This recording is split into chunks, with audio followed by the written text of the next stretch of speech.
Hey, I'd like to welcome you to another episode of Mission Matters. My name is Adam Torres, and if you'd like to apply to be a guest on the show, just head on over to missionmatters.com and click on Be Our Guest to apply.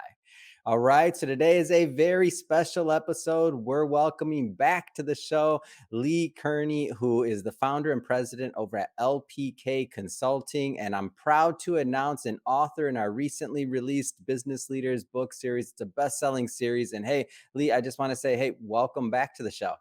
Thank you. It's so much fun working with you and your crew. So it's a pleasure. Thank you. Oh my gosh. So we've been on this journey now for, I don't know, going on about a year or so. I mean, how do you feel? Oh, I feel excited. Like we've said before, there's always a challenge, always a hurdle, but isn't that what this is all about? Yes, ma'am. And we'll start this episode the way that we start them all with what we like to call our Mission Matters Minute. So we at Mission Matters, we amplify stories for entrepreneurs, executives, and experts. That's our mission. Lee, what mission matters to you? Good question. I was thinking about that, knowing about thinking about today. And like many of us, we want to make a difference in the world. Mm, But I think the real difference I want to make is in individual lives. I would mm, love to make an individual difference in someone who is actually trying to do good work for people, for the economy, for cultures, for other people and other organizations. So I guess I'm looking for my mission as being a one-on-one impact. yeah, it's great. Love bringing mission-based entrepreneurs and executives on the line to share, why they do what they do, how they're doing, and really what we can all learn from that, so that we all, can grow together. So great having you back on. And so we're of course going to be celebrating and talking about the book and the writing. So driving excellence and transcending mindsets in CEO leadership and the C-suite. So we'll talk more about this, but before we do, I don't want to assume that all of our newer listeners or viewers caught maybe some of our previous work. So maybe let's just lay the groundwork with you telling us a little bit more about how you got started on this journey. Ooh, got started on this journey. Well, I think I have one of those non-traditional paths, Mm, Adam. I have probably way too much education, but I think my big aha moment and how I got actually on this CEO mm, coaching journey happened when I was taking a cultural anthropology course in at UNH as a physiologist. I was working on doctoral work at UC Davis, and life in a bad relationship dumped me in Colorado where I couldn't do either thing. And there I was as a single mother trying to figure things out. So I took a mm, job as a wellness director for a physical therapy business, and they put me through a leadership development course. mm, And in that course, I learned that I knew how to think, I knew that my curiosity mattered. I had perseverance and I could figure out problems, yeah, but I didn't love hard science. So it was then that I saw a whole new world. And being a good risk taker, I decided, here I go. I'm going to start over again. I'm going to learn about the human condition. I'm going to figure out some other version of truth besides the scientific methodology. And mm, I'm going to figure out how to help driven, ambitious people. So I'd say it's a combination of just trying to figure out how to have positive impact. mm. It's great. And as you kind of, I want to stay in those earlier days just a little bit longer, only because, there'll be some entrepreneurs or some executives and some individuals watching this that maybe aren't yet at the level of what you're coaching and who you're coaching, which we'll talk about that as well today. But in those early days, what are some of the things that helped you get through, that helped you kind of push forward? I think knowing that everybody has blind spots Mm, is important. And I had to learn my blind spots the hard way. yeah. And I think it was in that very first leadership course that I took that I realized that I didn't know how to think well and ask good questions, but I was keeping it in my head. Mm, Needed to get it out and into the discussion for it to add value. That plus knowing that I sort of was a non-traditional female and that being an adventure traveler, being tall, being female, being a single parent in this CEO world meant that I had to access all of those differences and figure out how to have them add value. Mm, And it took me years and years and years to figure out that some of all of that made me a bit intimidating. mm, N That just surfaced this last week. I was telling another one of my clients that they were scaring their team. They're mm. a little bit scared of you.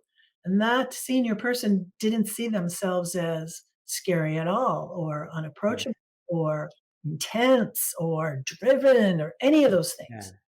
Uh, and so I think knowing my own blind spots, knowing everyone has Mm, them, knowing those blind spots are going to come up and mhm. go away, surface, come back, and you need to have someone you trust point them out. So, Yeah. yeah, I And think when I that think question, I hope, Adam. Yeah, no, and when I think about blind spots, like the main thing here is by definition, you can't see them. So it doesn't mean that you're not a smart and capable CEO or person or this or that. It just means that like you can't see them. Like that individual that you're mentioning just as an example, but we all have blind spots, doesn't matter. And without having that other person, that other vantage point, or even that other trained professional kind of help you point out those blind spots, like you're not going to see them. You can go quite some time, like in the case that you mentioned, um, that individual and their team, like that can be a serious problem. But now it's something that can be worked on. It's something that can change, and like ultimately, like reframing that is going to. I mean, I feel like it can't help but improve the business or build on what they're already doing. There's another aspect to that too, Adam, and that is the blind spots that matter are the ones that stand in your way of driving results. Hmm. I'm working with people who want to get things done. Yeah. They're driven, they're bright, they've got values and passions themselves and deliverables, and Mhm. they're intense. They're high Yeah. maintenance people. So just pointing out blind spots for the sake of pointing out blind spots is not what this work is about. It's trying to Mm, figure out how to focus those strengths and keep the blind spots at bay so that you can accomplish the goals you want to. yeah. That happens in lots of different ways. I think I value the research, the data, the various hypotheses we have about excellence and what drives the best of us to be better. Yeah. Um, Applying all of that to an individual is, for me, a lot of fun. Yeah. Let's switch it up a bit here, Lee. So I want to get into the book a bit. So driving excellence and transcending mindsets in CEO leadership and the C-suite. So there's a lot of different angles you could have taken. I mean, you've been in this field for quite some time. You've helped a lot of leaders. Like, why this angle? Like, why now? Why you feel it was important? That's a really good question. And I think it has to do a little bit with the telltale signs of the pandemic. I Mm, mean, we lost human touch, but we gained a peek into individuals' worlds through the video in their homes. mhm, And I think the words professional intimacy came to mind for me at that time because it really does describe the sort of relationship a good executive coach with a very senior person has to mhm, have. It's vulnerable. I mean, you have to share your thoughts and you have to share your goals. You have to let yeah. someone like me in to meet the players, to try to figure out how you think, to add Mhm, value immediately, and to get to know you in a way that truly is intimate in a professional setting. So I think the pandemic kind of helped with that a little bit, and it mm, got me to thinking about the individuals that I work with and what they've told me about why I add value. mhm, And that's how I came to the components of the book by seriously asking just 2 questions of the CEOs of the last 5 or 7 years of my professional life. Uh, mhm. what value did you find and how did you get there? Yeah. Yeah, I thought that your process was amazing coming to some of the content that you just mentioned, and I'll read off, pretty high level, so some of the things that you wrote about, and then we'll dive into a few of them. And for everybody watching, just so you know, we're not going to hit them all, so we want you to definitely. I am a publisher. Pick up a copy of the book. You'll see, of course, you're going to see the link in the show notes so that you can pick up a copy. But just to get into some of the content, so critical components of professional trust and intimacy with CEOs, immediate resonance, daringness, absolute trustworthiness, deep literacy and leadership and the human condition, agentic advising, refusal of generic prescriptions, storytelling, psychometrics, and actionable success. So lot of different angles that you came with this, and for you, by the way, to get all of this content into one piece of work, I was like, I was impressed. I'm like, I know whenever bring on a new author, we're going to be publishing them. I'm always curious into how they're going to have their content fit and deliver the most value, which you absolutely did. But let's just start with maybe the first one. So, critical components of professional trust and intimacy with CEOs. Tell us more.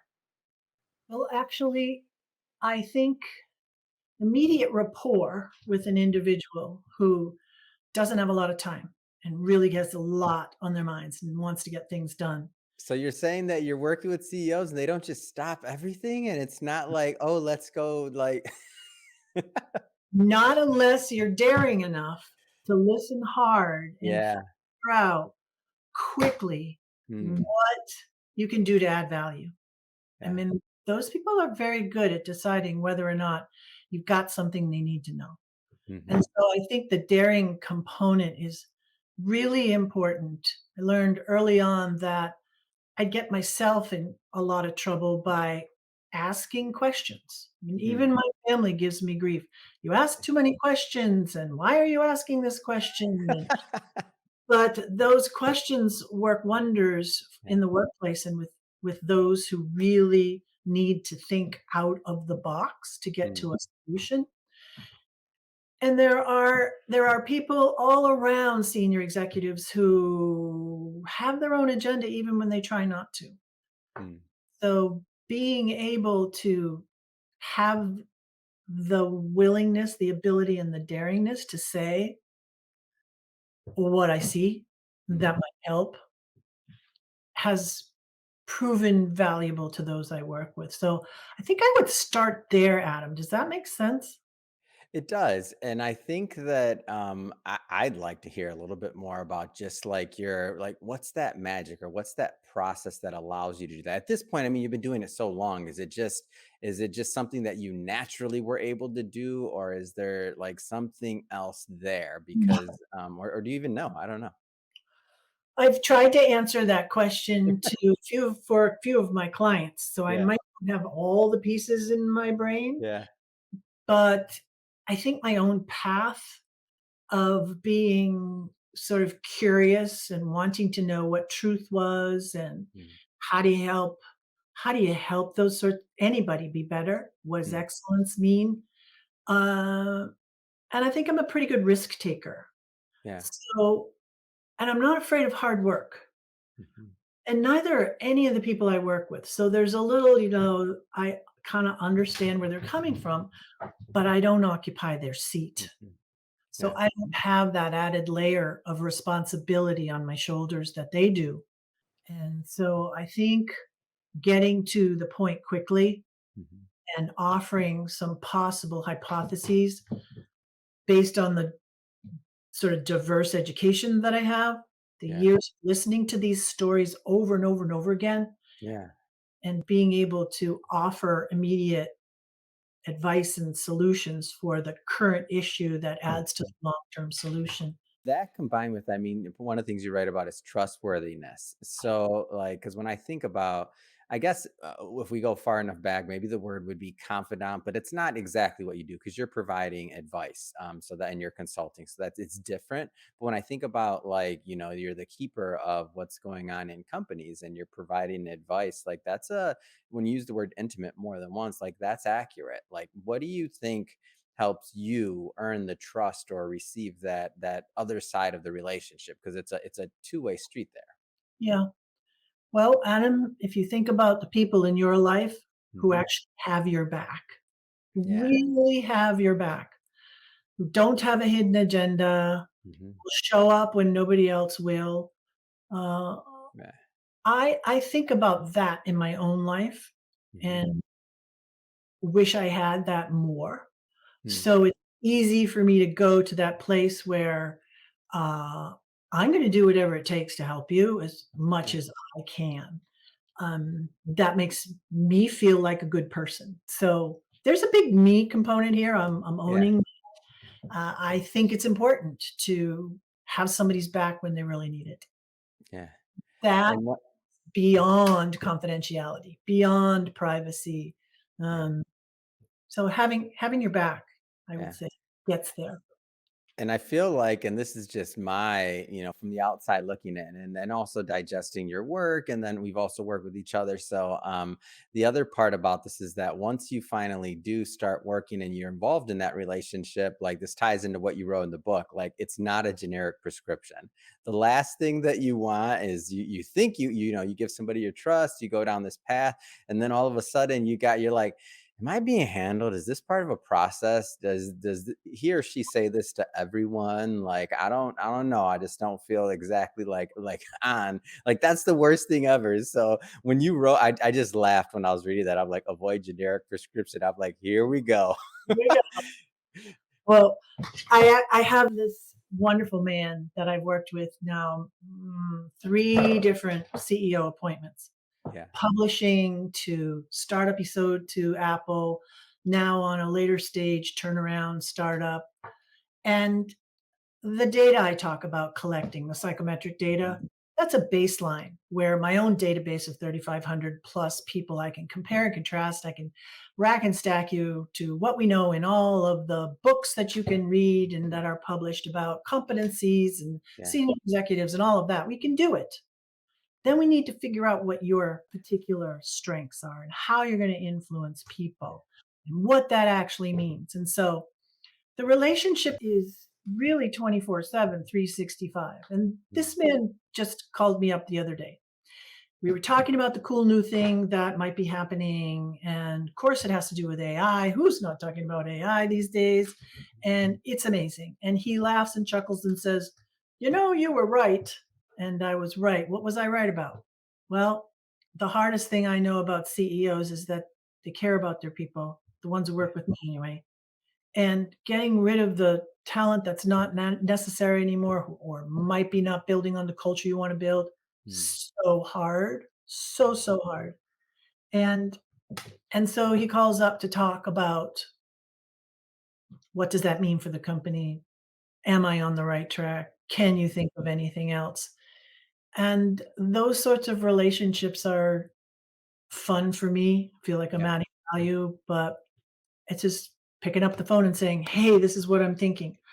What poke holes am I thinking? What would you add? But it's also based on a buildup of a relationship with all the factors in the book that you Yeah. chapter of the book. Think I want to switch it up a bit here, and for everybody watching, obviously pick up a copy of the book, like as I mentioned, and you can go and we'll go further into that. But I want to talk more about specifically about really your work over at LPK Consulting and your process. So we've kind of talked about a high level. Maybe give us a little bit more of a deeper look into what you do and how you help people. Sure. Well, let's say that you asked me to help you, Adam. Hmm. First thing I would do is listen hard on what you were trying to accomplish. Hmm.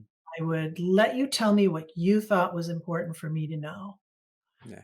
And I would explain that we could take a really good stab at having an insight session where we put our heads together to partner Hmm. on what potential hypotheses we needed to go explore by administering a battery of tools, number one, to do that sort of competency analysis and let you know what you're good at. Yeah. Because when you're at the top of your game, chances are you don't have any real weaknesses or you wouldn't be where you are. But Hmm. most of the people I work with don't really understand how to use their strengths well and discriminatingly in the Yeah. right time. So we would start there and then I would need to know all of the individuals that you need to influence. And how are you going to get these results? How are you going to Mm, measure? What does success look like? And what are we doing here? Are we acquiring a company? Is this organic growth? Is this a startup? Is this biotech? Is this mm, bank? Is this manufacturing? I mean, what is this? And what's the competition? And what are the players? And through that process of spending time in the shoes of that individual, we would both learn. I would learn a lot about the players. How will you figure out who someone is and what their strengths and motivators are and how well you are in influencing them? mm. So there's a deep dive into the culture, into the team, into all the stakeholders that then allow for a real heart to heart conversation on what might need to happen, what changes could take place, and what sort of resources do we have to accomplish all of that, and who should we partner with, and do we have all the information we need to move forward? Um, does that answer part of your question? It does. And so as you're and I know that this piece of it, and we've had some conversations about this in the past. So you're doing you're doing an assessment, you're doing a CEO download, you're figuring out the right questions. So there's you did answer at high level, and I just I want the audience to know as we've gotten to know each other more, like there's more to it. It's a structured framework, even though it's not a prescribed prescription, right? Mhm. That's right. And this the structure involves taking the time Mhm. and listening well to understand what you truly value Mm, and what you really want to accomplish for your life, but also for the business. yeah, Because when those components come together, then there's nothing you can't accomplish. yeah, And figuring out how to continue to learn about yourself and the self awareness component that's been top of the literature for decades, the most yeah. highly correlated into CEO success is how well you know yourself for real. Um, what else are you thinking about though, Adam? What do you want to know? No, that's good. Like my main goal is I like, the individuals that watch this to understand the process, and that for CEOs out there, like it's lonely at the top, right? Like you need somebody else outside of your organization. You need another vantage point. You need those blind spots challenged, and that's not typically going to happen inside your organization. Like it's just not going to happen. So that other type of relationship is necessary. It's probably important to add that those people that I've been working with, my colleagues and my extended network of LPK, have years of experience in this space, in this work world. Mm, So if there's a question we can't answer, yeah, we probably have the network to find you the answer. yeah. Um, and that feels really good, being able to refer high quality consultants in is Mhm. hard. They're hard to find. Yeah. Well, Lee, I just have to say it has been so much fun having you back on the show, talking about the book, talking about what you're up to, really how you're being of service to these CEOs and the C-suite out there that hey, they need you, that we need you. That being said, I mean, what's next? I mean, what's next for you? What's next for LPK Consulting? What's next? Oh, well, I do think that these components in the chapter that's in this Mission Matters book need more content behind them. Yeah, So I'm now working on how to figure out see, my own continuous learning is yeah. this whole social content media world, which is brand new to someone who's had human contact their whole career. Hmm. So I'm being challenged as well to figure out how to get the word out there, how to Yeah. share what I've learned, how to grow other people who have the drive and the wherewithal to do the kind of work I do. Hmm. So that's where I'm headed is trying to figure all of that out, just like everybody else. Build the plane while you're flying the plane. Oh, that's amazing. And if somebody's watching this and they want to learn more about LPK Consulting or connect with you and your team, I mean, what's the best way for them to do that? Oh, you can get me on LinkedIn. Yeah, I think on your particular connection, you can get me through email, through Instagram, Facebook, cell phone. I think I've got the social areas covered, and I'm happy to talk to anybody who wants to know more. fantastic. And we'll be sure to put all that information into the show notes so that people can just, click on the links and head right on over. And speaking of the audience, if this is your first time with Mission Matters or engaging in an episode, we're all about bringing on business owners, entrepreneurs, and executives and having them share their mission, the reason behind their mission, why they do what they do, like what gets them fired up and excited in the morning to, go out there into the world to make a difference. If that's the type of content that sounds interesting or fun or exciting to you, we welcome you hit that subscribe button. We have many more mission based individuals coming up on the line, and we don't want you to miss a thing. Leigh, really, it's been a pleasure. Thank you so much for coming back on the show, and excited to continue promoting this book. Everybody out there, go grab a copy. Thank you, Adam. You and your team are very professional and on top of your game, and it's been a very easy process.